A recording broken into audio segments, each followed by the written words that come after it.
Hey YouTube! Good Sunday to all of you. I'm Jared Fuller. Today is Sunday, December 10th, 2K17. So glad you could join me for another week of my constant ranting and rambling of just listening to me talk. How you guys doing? I hope your week was great. Mine was busy. It was alright. I went to Bronner's, of course. Those of you who had seen the video, it seems like they've always got different things there every time I go back. Of course, they could always be there, you know, the things that I never noticed that before. I'm gonna, you know, maybe it's because Bronner's is so big and I just never recognized certain things there before until I go back a second and third time and I better capture that. But it's probably always been there and I just never knew it. You know, but yeah, it's kind of something I wanted to talk about today in this week's video. But before I get to that, I wanted to say that yes, you hear the furnace going in the background. We had propane delivered on Friday, and we got 200 gallons of propane delivered to the house. Thank you, AmeriGas. You know, we've been with AmeriGas for, I think, a little over a year now, and they've always been decent with us, and they've always worked with us on payment plans, and, you know, because my dad and I, we go on half of the propane, and we go on half of, you know, property taxes, electric, and all that. But they've been pretty good square dealing people with us. So, AmeriGas, I want to say thank you and Merry Christmas. And thanks for keeping us warm in the winter.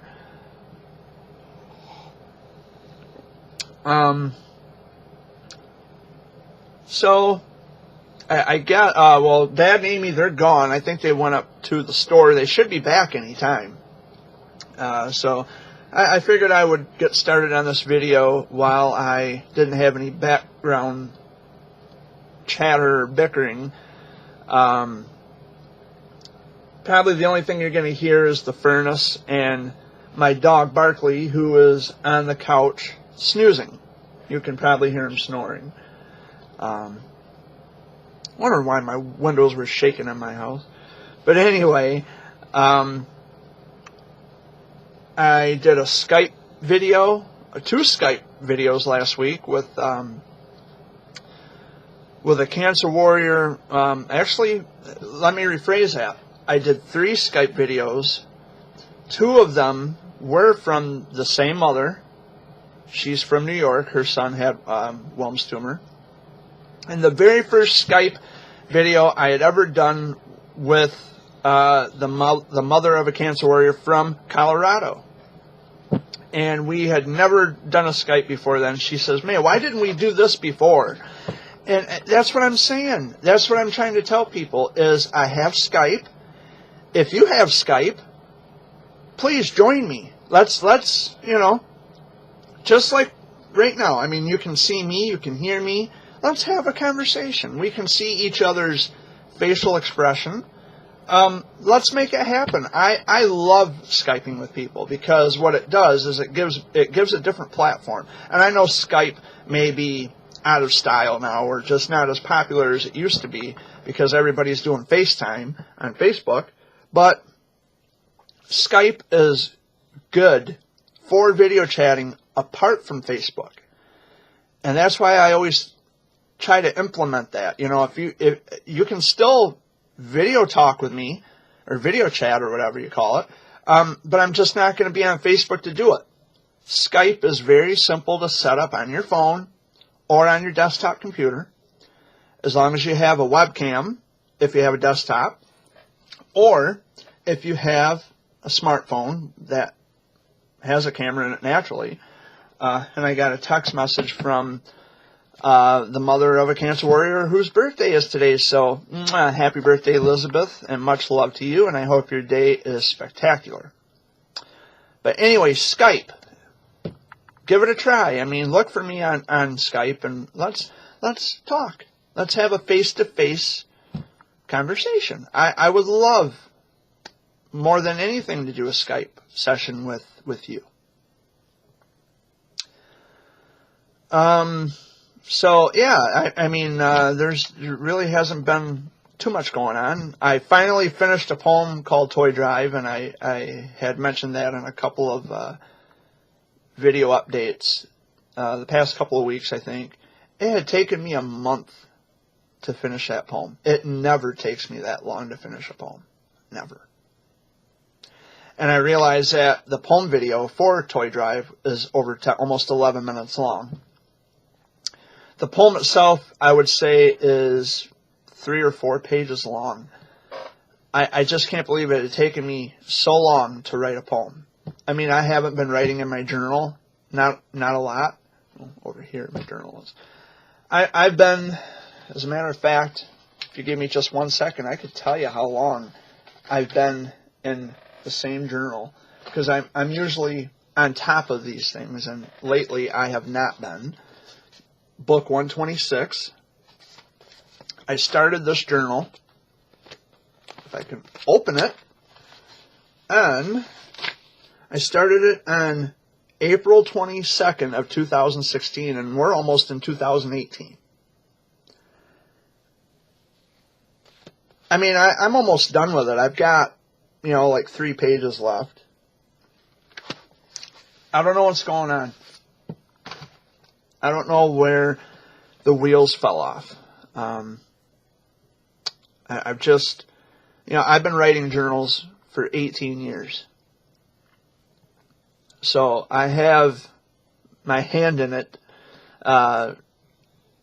quite a bit. But I never, when I was a teenager, I would zip right through the journals. I think I mentioned this in last week's video, but when I was 15 and 16 years old, at the real pinnacle, at the height of writing journals, because it was an everyday thing for me. I found my one true love, writing. And when I was a teenager, I would just, 200 pages in a month, easy, done. But now, I don't know what's going on. I think, well, I know what's going on. Social media had taken up just a huge bulk of my time, but not in a bad way, because I was able to connect with real people. I was, outpouring to people.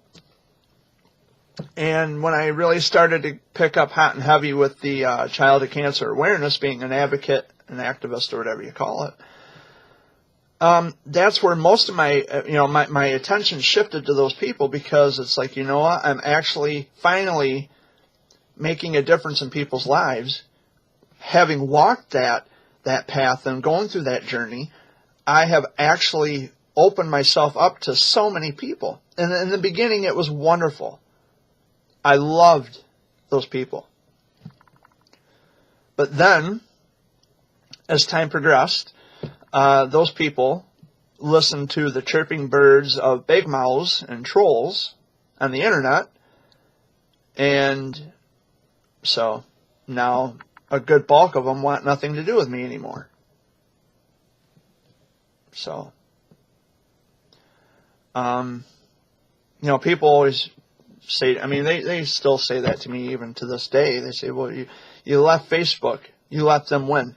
They've already won, because they went back and told a bunch of lies about me to the people that I associated with, and they turned me away.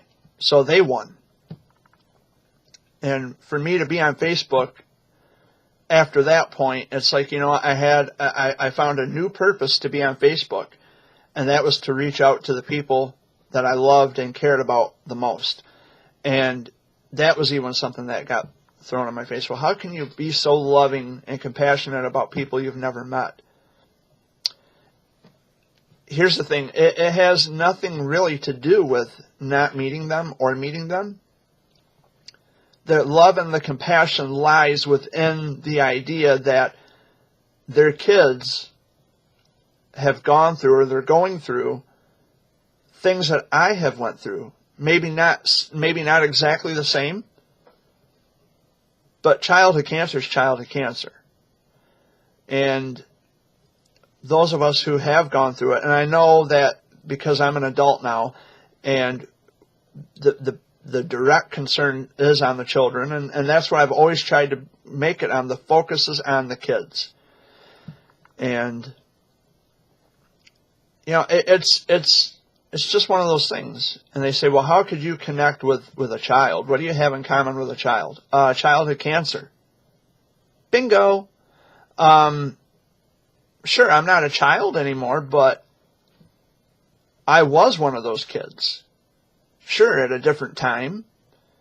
A completely different time, by the way. But, you know, I even had a conversation with an adult Wilms tumor childhood cancer survivor. She had spoken at CareFest this year in D.C., and she was diagnosed with Wilms tumor back in 1971.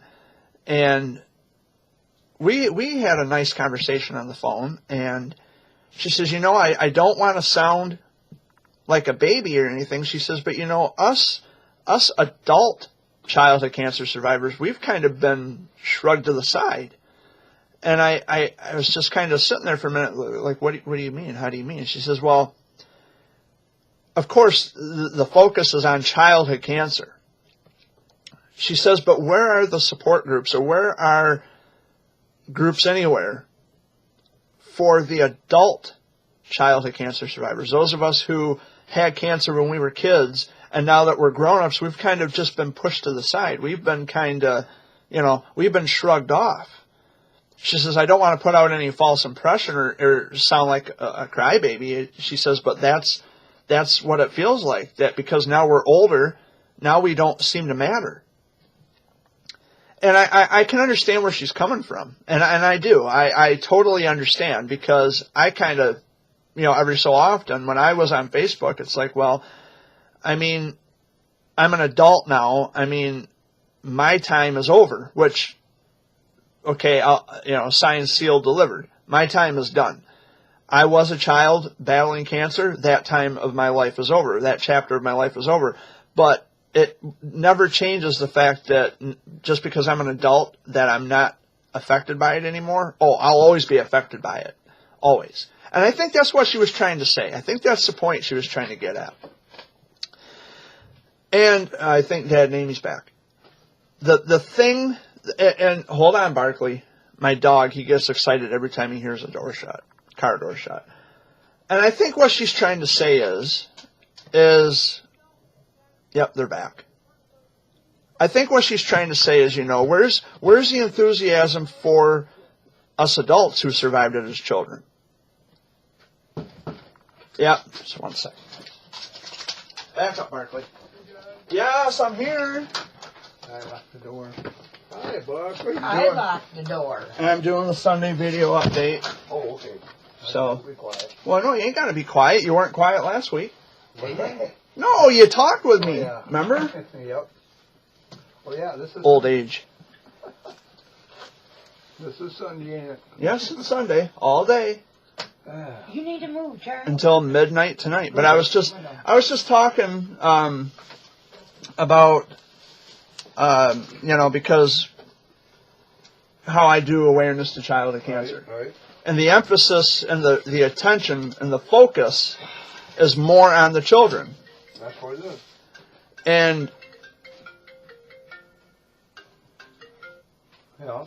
Leslie McNitt, or Michigan. anyway, so the focus is mainly on the children. That's what it's all about. And I was just in point here. I had spoken with an adult who is a Wilms tumor survivor like I am, but she was diagnosed back in 1971. Yeah. And we had spoken on the phone some time ago. She had spoken at CareFest in Washington, D.C. And she mentioned, or she brought it up, she says, well, you know, I don't want to sound like a baby when I say this, but it seems as if us adults have kind of been pushed to the side. You know, we survived it when we were kids. Right. Where's our support groups? Yeah. You know, just because we're not children anymore doesn't mean that we don't struggle. You don't need somebody. Well, it's not just needing somebody. I mean, we're talking about the long-term after effects from chemo. Right, right. And I think that's what she's trying to get at, and I agree with her. But, you know, I think now because we're in an age of social media where it is so much more easier to get the word out or to get the message out. Back then, back in the 70s and 80s, we didn't have Facebook. We didn't have Twitter. We didn't have YouTube. We didn't have the internet. Right. So now with the internet being a tool where we can get and convey that information, we can get that message out there. What are you doing? Okay, I'm listening to you. But now we're in an age where we can get that information out there. It's much different now because the kids of this generation are born into the social media craze.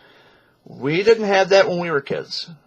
You know, I'm 31 years old. We didn't have Facebook and Twitter in the 90s when I was growing up. As a matter of fact, I think Google was just blossoming. AOL was just blossoming into fruition in the 90s. I remember the commercials for AOL where they said, you know, join AOL today. I think it was like one of the first email engines or the forums or whatever where you could receive and send out email and do the instant messaging. But anyway, I see what she means, though. I kind of understand where she's coming from because childhood cancer is focused primarily on the children. But now that we're older, it's like, okay, our time is over. And that's true. Our time is over. But at the same time, it would be nice if us adult childhood cancer survivors had our support group or our own group where we can come and talk about our experiences and why we're passionate about raising awareness to childhood cancer and why I have gold ribbons for eyeballs. Well, maybe not now, but you're in the camera frame, so say hello. Hello. I'm talking to you. Oh, yeah? Get over here. Wow. Everybody sees you. Hello, everybody. Ho, ho, ho. Merry Christmas to y'all. And you got the mustache and the beard for it. Yeah. I even got the big nose. The big nose. We got to get those cheeks flush, you know, like red. You know how Santa's got the red cheeks from the cold? Yeah. We should go over to Bronner's Why? so I can get you one of those Santa Claus suits. Yeah. Ain't bad enough. Well, we got a garbage bag you can put a bunch of toys in. Well, we can paint it red, you know. Yeah. So, Clothes on while you're gone. Yep. Before you go. are you leaving again? No. Oh. I'm going hunting like you do, but Oh. over Dells. But, is there anything you wanted to add? No, not really. Merry Christmas or... Merry Christmas and all that good stuff, and hope you eat a lot. Get yourself a big belly. And go to sleep afterwards, because that's what everybody does. Yeah. They eat, they sit on the couch and go, done, fall asleep. So y'all have a good Christmas and happy holidays to everyone. Peace out. So that's where I get the peace out thing.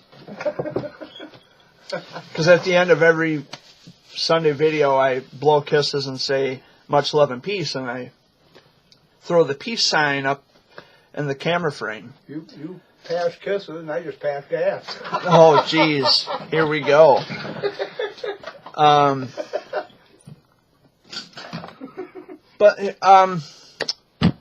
And I kind of got off track a little bit of what I was talking about, writing journals and poetry.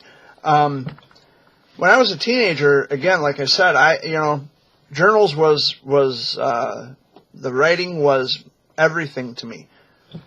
You can even ask my dad. When I was a teenager, I would take my journal with me everywhere I went. And I would write about everything, every little detail. Now that I'm in my 30s, I kind of lost track of who I was. And social media, like I said, had a major role to do with that, because my attention shifted and I was actually being heard by actual other people. But now that I don't have Facebook anymore, I have my YouTube channel, and of course I have Skype. You know, I think I should go back home. And when I say go back home, I'm referring to the journal. Like I said, I've only got, I think, 3, 4, 5 pages left, because each journal or composition book, I call them journals, but each composition book is roughly about 200 pages. And I'd say from about 2010 on, like after I was writing actually it was during the time I was writing my 100th journal, which is 5 chapters, or 5 subject rather, I call them chapters, but it was a 5 subject composition book. I think it was during that time I joined Facebook, because I joined Facebook in 2010, and I closed the account this year because of the bullshit going on. So, but I figured, well, if I can't be there, because there's people who still want me to come back to Facebook. Everybody's asking me when I'm coming back. Oh, my timeline got quieter because you left. You're missing. You're a missing part of my life, which makes me feel good, and I feel appreciated, and you know, that warms me up that people actually look for me and they depend on me to be the voice and to say things that they couldn't say. Well, you know, they could say it, they just don't realize that they have the voice. But because I express myself very eloquently, that they depend on that. And, oh, you know, Jared makes a wonderful, beautiful point. I've made lots of, I think, wonderful, beautiful points on Facebook because I'm real. I've always been real to the people that have followed me, and the people I've followed, and the people I've engaged in conversation with you know, friendships and such. I've always been real with everybody. Everybody. No BS, hiding behind the scene, hiding behind the curtain. I've always been a no BS person. And I think that's why now I have so many enemies, which is wonderful. I don't mind having enemies. But it's when they want to threaten to sue me in order to censor me, when I ask them politely and publicly to stop running my name through the mud on Facebook, because I'm not there to defend myself anymore. And oh, what a perfect opportunity to bash him and to, you know, slander his name, which I've been accused of slandering a certain individual many, many, many times, although I've never, ever used his name in not one of these videos. Not one. But he knows who he is, and the only reason he's crying slander and he's crying foul is because he knows that I'm talking about him. I'm just not saying his name. At least I haven't worked up the courage to say his name publicly, but majority of the people know who I'm talking about, I think. And Dad knows who I'm talking about. And Dad says, let me at him. Not if I get to him first. But anyway, so, and I do miss my Facebook friends, and I'm sad that so many people that I was friends with on Facebook had decidedly turned on me. It's one of the reasons why I hate Facebook. It is a very, it's just not a very good tool in terms of uniting people. You know, Mark Zuckerberg went on to say that Facebook was his idea of bringing people together. Facebook has separated people more and has made people just, I don't know. It changed the scope of how we communicate. And he was trying, I think what Mark Zuckerberg was trying to do was revolutionize communication. But it doesn't work in every situation. And that's what Mark, if you're watching this, that's what you need to realize. Facebook is not good for everybody. I mean, as far as I can tell, Facebook was good for certain things. It brought me to the people that I speak with now, whether it be on Skype or through text message or email. It brought me to those people. But it also just ruined my life. It had taken over every aspect of my life. I couldn't leave home and use my cell phone. Every 5 minutes I was updating a Facebook status through my cell phone just to tell people where I'm at or what I'm doing. If people are really that concerned about me or how I'm doing or what I'm up to, they know where to find me. You know, they don't need to see an updated Facebook status every 5 seconds. And I think Facebook is good for putting up walls and barriers, dividing people, because there's more division over unity, I think, and that's all I would see on Facebook. But I'm not here to talk about Facebook. I don't like to talk about Facebook or Twitter even, because Twitter is it is a cesspool of online predators, people who, and I've tried to make this a point to a lot of the parents of the child actors on Twitter, that there are people out there who are in fact using homosexuality to mask pedophilia. Now, how would Jared know this? Because I saw it myself. I have seen it. And each and every time one of these sickos, these creeps, want to use homosexuality to sneak under the radar of pedophilia, but I would catch it and I would spot it immediately, right away. As a matter of fact, I even had a troll come on my YouTube channel and leave a comment about how I was pretending to be somebody else. You know how that goes. But then I clicked on their profile, and I was absolutely appalled and disgusted at the content they were following. They were following and they were subscribed to videos that they're not suitable for children, obviously, but there were videos of unclothed children. And they were swimming, they were running in the nude. That's sick. Yeah. Sick ain't the word. Perverted people. Sick ain't the word. And I reported him to YouTube. Him, her, whatever it is. And it's like, who the hell are you to come on here and tell me that I am pretending to be someone when you are a pervert who is following the most appalling, disgusting garbage? I about threw up when I saw it. It's like, oh my God, are you kidding me? And I reported it to YouTube. I don't know if they had taken action on it. Oh, well, it's natural beauty. Bullshit. I know what you're up to, and nobody in their right mind would ever follow something like that knowing what their intentions are. There's no two ways about that. It is disgusting.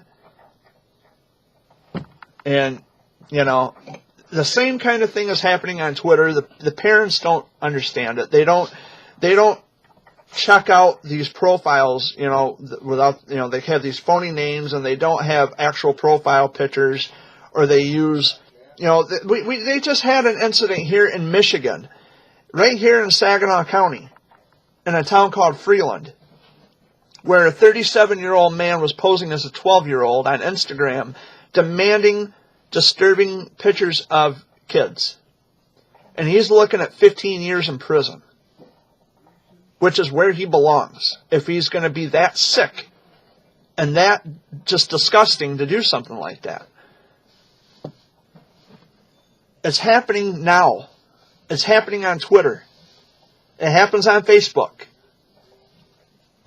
And these people who ended up blocking me in the long run, or blocking my dad, or banning from pages, They had no reason to do that other than what some idiot, what some asshole had to say about it. Well, you should watch that Jared Fuller and that Wayne Fuller. Go to hell. We haven't done anything wrong. There was no reason to be blocked or banned from a page other than listening to the gobbledygook of what some idiot or some asshole had to say about us. You know, I just don't understand it.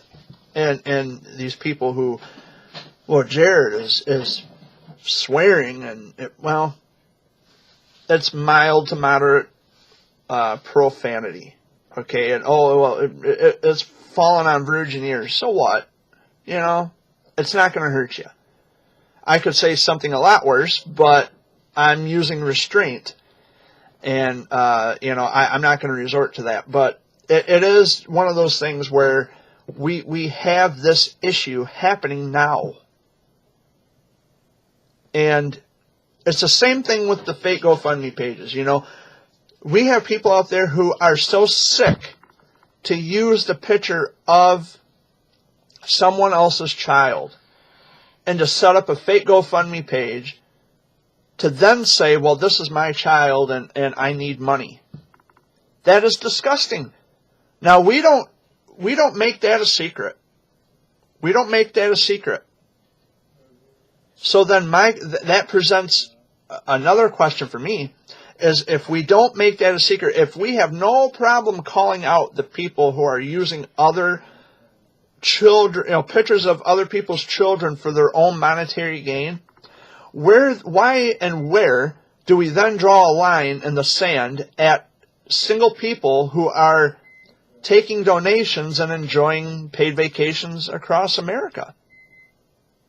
Why would you then make an exception for people like that? It is no different.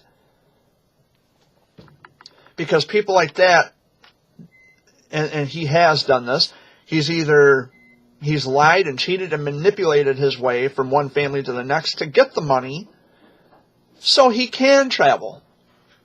For being unemployed, how else is he going to travel across America? And what is he trying to accomplish by traveling across America? There's people who are actually actively working to have laws pushed through regarding childhood cancer and, you know, treatment options. You have to really get inside of the minds of the legislators. And I understand that marching is one way to do it, but again, there are people who are actively in Oval Office, or they are actually getting through to the legislators, the senators, the congressmen. They are actually having one-on-one discussions and saying, hey, this needs to change, and I'm going to fight you on it. I will fight to the teeth until something changes. And that's what that is. Yeah, I don't know. There's just so much going on, and I realize I shouldn't speak negatively about people, but no one else has the guff to do it. I mean, you know, again, it takes me back to what I was saying just a second ago about the fake GoFundMe pages. We don't have a problem or an issue talking about the real creeps and the jerks in the world who are using other people's pictures of their children to get money, claiming that these are their kids when it's not their kids. We don't have a problem exposing those people, but why then do we have certain individuals in which we draw the line in the sand and say, hey, this person's off limits? No, they're not. They should not be off limits. And in my world, they're not off limits. And in your world, they shouldn't be off limits either. And I'm trying to get more people enthused in calling people out. You know, I mean, there were even people, and Dad knows this, there's been people out there who even deny that I had cancer when I was a baby. And it's like, hello, he was there. He was there when this was happening. Then they're saying they know how people feel. No. If they haven't been through that, they don't know how we feel. No. But what I'm saying is there are people who, Jared's just making this up. He didn't have cancer. Bull. And I've got the proof. I've demonstrated I don't know how many times. And why would my dad ever make up something like that? How do I know who Dr. Scott and Dr. Gear and Dr. Kulkarni is? How would I know those people? They are pediatric oncologists and hematologists who still work in Lansing. I think Dr. Kulkarni is pretty much on her way to retirement, is what I was told. So Dr. Gear and Dr. Scott are both actively working still in Lansing, helping other kids. But there are people who are demanding on Facebook, when I have Facebook, they were demanding medical charts. Sorry, that is a violation of HIPAA, the protection of the patients. That violates the HIPAA laws. I'm not going to show you my medical charts. Cold day in hell. Sorry. That's the kind of garbage I was confronted with. And people say, well, Jared, you should have just kept your mouth shut and none of this would have never happened. No, I am glad. I am damn glad, and I'm proud of the fact that I had spoken up about someone who was being a jerk and taking advantage of people who they have been deceived. They're drinking the Kool-Aid. They have been deceived into thinking that someone is honest when they are in fact dishonest. And I realize, yeah, it is Christmas time. It's the Christmas season. I shouldn't be talking so much about this, but until such time that this person gets taken down, put in jail, prosecuted, it's going to be really hard for me to be quiet about this. And all this talk about, oh, Jared is bashing the advocates. Well, first of all, I don't bash advocates, because anybody who does what he does, that's not an advocate. So I don't have a problem bashing anybody in that regard. And second of all, I have friends who are advocates, and they were indirectly affected by childhood cancer, and they are the most honest people you could ever talk to. And we have company. All right, I'm in. Come on in. Who is it? I was just bringing this tonight. And, But, so, that's what's going on with that. I don't have a problem talking about, people who are doing wrong. So. You want to talk to your grandma? You want to talk to your grandma? I don't know. I can't find the penny rolls anywhere. Penny rolls.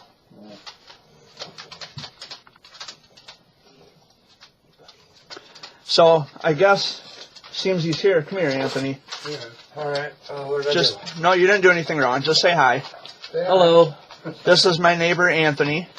I do these video updates every Sunday for my YouTube right. channel. Since you're 5 years old, Jared. I've known this kid here. Get out here. I've known this kid since he was in diapers. Now he's 19. So we're not changing diapers anymore. So I hope not. Huh? He ain't in the picture very You're not in the picture very good? Here. Yep, just look okay. at the green light. There you go. I've known this dude, like I said, since he was a toddler. Diapers. Since diapers. And we're not doing diapers no more. No. No, I hope not. But, yeah, he's back in the area, back in the neighborhood. Great to have him back. And, Taking care of his grandma's house. he's taking care of his grandma's house, and, Yeah. What, Barkley? so, yeah. Dead well. Alright, cool. Okie doke, artichoke. There you go. Come here. But yeah, people are just coming out of the woodwork in my Sunday videos. That's fine. The more the merrier. I love it. It's, the Christmas season, and that was what I wanted to talk about. It is depressing for me because of everything I just talked about, actually. In a time where, Christmas is a time of giving and caring and helping people and looking out for fellow man. And I have done that, not just at Christmas, but all year round. And I've had that blow up in my face numerous times. And it hurts. And that's a big, a good bulk of the reason why I've been so depressed about things lately. And, you know, I'm working through it. I know I've got my dad, I've got Amy. Well, there's one good thing. You're going to be a great uncle. Yeah, I'm going to be a great uncle. I'm going to have my niece is going to have a daughter. She's expecting. She's due on March 4th. Yeah, but Jared, that's going to make you 8th. What's that? 7. You got 7 nieces and 1 great niece coming. I know. I got another niece to spoil. Yeah, you got 7 of them. I should shave because you want to shut that door. How's it going? Oh, yeah. Shut the doors. Thanks. That it just means that I have another face to kiss all over. So I'm going to have to shave because Uncle Jared's got some sugars and some spoiling to do for the newest member of our family. So you need to get some of that food out of there. yeah, I got some Taco Bell. You know, I like to keep it stashed in the beard. Let's have some for later. Yeah. No, I'm kidding. So yeah, it's depressing for most, and I think that's why I go back to Browners, because I think there's still a part of me. I mean, you guys seen the recent video I had made of Browners. I think a part of me still has a Christmas spirit that wants to come out. I don't think my Christmas spirit is totally shot. You know, because every time I go to Browners, it puts me in a mood where, you know what, my life isn't the greatest, but it could be worse. It could be much worse. Jared, look at that lady that bought that cup of coffee for at McDonald's. Yeah, we were in Saginaw last week, and I'm glad he brought that up. We were in Saginaw last week, and it was me and my brother and my niece Mackenzie, which you've seen the video called The Human Worm. That's my niece Mackenzie. We were at McDonald's in Saginaw, and there was an elderly woman who came in. She goes by the name of Miss Judy. Everybody calls her Miss Judy. And she was really cold, shivering, and she had, she was bundled up in her coat. Sitting at a booth. And she, what's that? Sitting at a booth. She was sitting in a booth, and she was just really cold, shivering. And my dad bought her a coffee. And the worker says, well, you don't have to do that. No, I don't have to do it. I want to do it. And Miss Judy was so grateful. And it was her smile alone, because she was happy and grateful that someone would do that for her.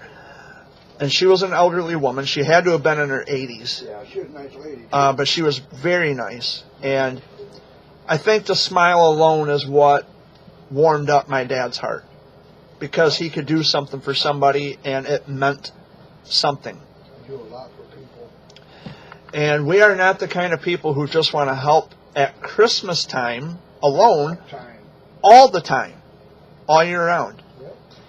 And yes, we have had our fair share of ungrateful people that we have helped, and they got what they wanted, and when we no longer help them, we're no longer in their world. And Barkley wants it. Yeah, okay. A dog. Yeah, they know who Barkley is. Hey, buddy. And I'm trying so hard to remain rigid about helping people. I want to be as strong as I can be for other people, and I want to help people if I can help people. But when you have people out there who has bitten the hand that fed them, it just makes you bitter. It makes you not want to do anything. But as we said last week, that's not the kind of people we are. We're not that type of people. It's not in our nature. We always want to help somebody. And, that's what we strive to do, is to help people. And we don't do it for the thank yous. We don't do it for the notoriety or the popularity. We do it because it is the right thing to do. Always. Helping people is one thing. Taking advantage is another. And I cannot see myself taking advantage of somebody. I don't do that. I wouldn't feel right. I just can't do that. I wouldn't feel right. Yeah, I wouldn't feel right either. It's wrong because I'd never do it. Because it's happened to us Yep. more than once, on more than one occasion. I'm just not that kind of a person. I know how it feels, and I wouldn't want to inflict that kind of pain on somebody else. That's no. And sadly, With that wreck. yeah, I mean there was a local girl from Chesaning here. She rolled her truck in really deep snow, and I think wasn't it her boyfriend or her husband's pickup truck? Yep, her husband. She was headed to Owasso to a job interview, and this was last year. She rolled her truck, the pickup truck, in really deep snow. We were coming back from Owasso. We were coming up to M52. We were almost to Oakley. We were at Johnstone Road. For those of you who are familiar with the Oakley area where Saginaw County and Shiawassee County meet at Johnstone Road being the county line. We were coming from Owasso, and out of all of the people, and I mean there had to have been 30 cars or more pass. Never bothered to stop to see if she was okay. We stopped. We were in a Ford Focus. It was a station wagon, Ford Focus. Me and Dad and Amy. We stopped, and she was bruised. She was bruised up, bumped up a little bit. There was shattered glass all over the place. She didn't have any broken bones, I don't think. No. Just bruised up, banged up a little bit. And I'm to this day, I'm so grateful and glad she didn't have her daughter with her. Because there was a car seat, a booster seat. And I'm thinking, oh my God, there's a child involved. No, thank God there wasn't. So we stopped. We helped her when nobody else did. And she left a goodie basket on her front porch, like cookies and candy, and it was for Christmas, and it was a thank you. We told her before she didn't have to do nothing. And we told her because she said, well, let me buy you a case of pop or something, No, we don't want anything in return. We just want to know that you are okay. That was our primary focus and concern, that you were fine. It was good. We don't want anything in return. She insisted, and she left a basket of cookies and candy on her front porch, and I was like, man, she didn't have to do that. And then later on, because we were friends on Facebook, later on, she ended up blocking me. Never found out why. For some reason. Don't know. But I'm sure she has seen me in Chesaning, or I've seen her. But that's all right. We still love her. Yeah, and we still hope she's doing okay if she's watching this. Even though she don't want us. I don't understand, though, what her reason was for blocking me. I didn't do nothing to her. I helped her. But Dad was real happy about it. And her dad was really happy that we stopped, and because he was a janitor at the high school. He knew who we were. Yeah, so he knew who I was. He spotted me right away. But it's like, I don't understand people. I don't know, why would you do that? And this is why I hate Facebook. It's why I wish Facebook didn't exist. For that reason. Because it takes little to no effort for people to turn you away now. It is easier for people to flip the switch on you without you even knowing it. They can pull the rug right out from under your feet. You wouldn't even know it. And you won't even know why they do it. But, I mean, with majority of, say, for instance, the childhood cancer community, the parents, I can pretty much understand what their reasons were, and it's because they listened to the chirping mouths of fat-headed morons who like to spread rumors. And suddenly it got quiet. But, it's predictable. It's why I just don't... I don't care for Facebook. It like I said, it brought me to certain people that I still talk to, and I'm grateful for them, and I'm thankful for that every day of my life. And we still talk. But I cannot come to grips. I cannot come to terms with the idea that you can just flip somebody off. You know, you can just flip that switch. Done. Don't want nothing to do with you no more. Don't talk to me. They don't even give an explanation as to why they did it. Especially when you're clueless as to why they did it in the first place. It's like, well, I don't know what's going on, but could you tell me why? And that was one of the things I tried to implement, is conflict resolution. If you have an issue with somebody, don't just shrug them off. And then don't cry foul when they email you, or how did you get my email address? Now you're stalking me. No, it's not stalking. It's not harassing. I just want to get to the core of the problem. Why did you make the decision you made? What was it about me, or what you were told about me, that turned you away from me? Why? What did I do? What's going on?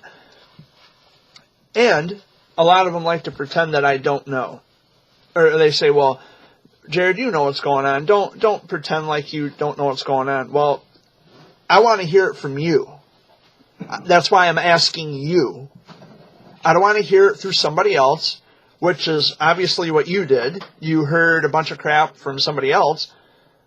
And what I'm saying is, I want to hear from you. What was your reason for doing so? And when someone comes up with this fallacious nonsense about, well, you know, all these other people said it, big, hairy freaking deal. So a bunch of other people said it. Can one of those people actually come clean and prove that what they're saying is true? I don't harass people. I don't stalk people. I just want to get to the bottom, and I want to figure out what's going on. I want to solve this problem, and I want to, at best, offer my apologies if I've offended anybody. But offense is taken. It's not given. So if I don't know what I did, I mean, I shouldn't worry about it then if I don't know what I did, and nobody's willing to tell me what I did. Well, I mean, but I would like to know if I did something wrong, or if even my dad did something wrong. Please explain. That's all I have to say about that. I mean, Dad, I don't know. He's like, oh well, if they go, they go. Well, I'm not so easy at letting people go. I want to know what's going on and why they made the decision they made. Maybe because I do really care about people that much that when I engage in conversation and when I think I'm building upon a friendship, I want to know what's going on. If you're having a good day, if you're having a bad day, and especially if you're turning me away, why would you do that? And Facebook is good for that. I wish everybody could get along. I don't like to fight. I'm not to be honest with you people, I am not a confrontational person. I don't prefer arguing with people. I don't want to fight with anybody. I have enemies, sure, because I stand up for what I believe in. And I spot the obvious, and I talk about it. And I talk about things that most people may just passively accept without even thinking about it. It's like, well, hold on a minute. Let's analyze this a little. Let's look into this a little further and a little deeper, and let me explain to you why you should not just overlook this. This is serious business, and I've given this a lot of thought, and maybe you should consider it too. You don't have to agree with me, and that's fine, but consider it. Consider what I'm telling you. And don't go back and cry like a pansy and say, oh, Jared's attacking me. Well, I've been verbally attacked by numerous people. I've been threatened to be sued. I'm still threatening to be sued. And it's like, yeah, whatever. Don't sing it, bring it. I stood up for what I believed in, and oh well. This coffee is cold. But anyway, I wanted to get this out of the way for this week. I have been here for almost an hour. Going on 57 minutes. And it is about 20 to 2. So, they're all in the bedroom because Anthony, the young kid that you saw just a few minutes ago, he's talking to his grandmother, I think, on the phone. And I should really get off here and get started on this Sunday and see what's happening with my friends through text message and email with my my Cancer Warrior friends and their parents. But anyway, I guess that's it for this week. Maybe I can get these guys to, say a final goodbye before they go, before we wrap this up. So you're going out hunting, right? Yeah, I'm going out there. So, okay, well, before you go, come and say goodbye to these lovely people watching my videos. Oh, goodbye, lovely people. And I will talk to you later. And Merry Christmas and all that good stuff. And fan yourself up through the winter. Well, you'll probably be back in next week's video, right? Yeah, probably back next week. So I'm signing off. Peace off. Peace off. Peace out. Piss off, no, piss out. No, we don't want to tell people to piss off. Piss off. That didn't come out right there. No, it didn't. He meant to. I think he meant to say peace out. Yeah, not piss out. Is Anthony still on the phone? What's that? Is Anthony still on the phone? Oh, he might be. Let me look. Let me see. You still on the phone? Yeah. Yeah, he is. Okay. So I'll just say on behalf of Anthony, he says, have a good day and peace out. Because he's on the phone, I think, with his grandma right now. Good luck hunting. Yep. Got everything, so I'll be back later. Well, come here. Give me a hug. I don't care what people see it. I love you. Love you too. I'll talk to you later. Hopefully I can get something. All right. Be careful out I there. will. Paw kettle. Yep. Oh, I got my phone. Yep. Okay. And, gals and gents, I am done for this week's. You know what would help? What? I grabbed my bowl.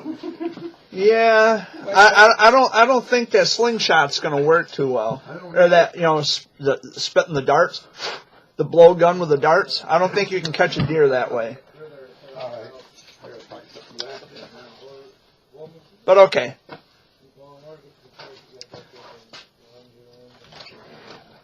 We'll see you later, Dad. All right, bud. All right, love ya.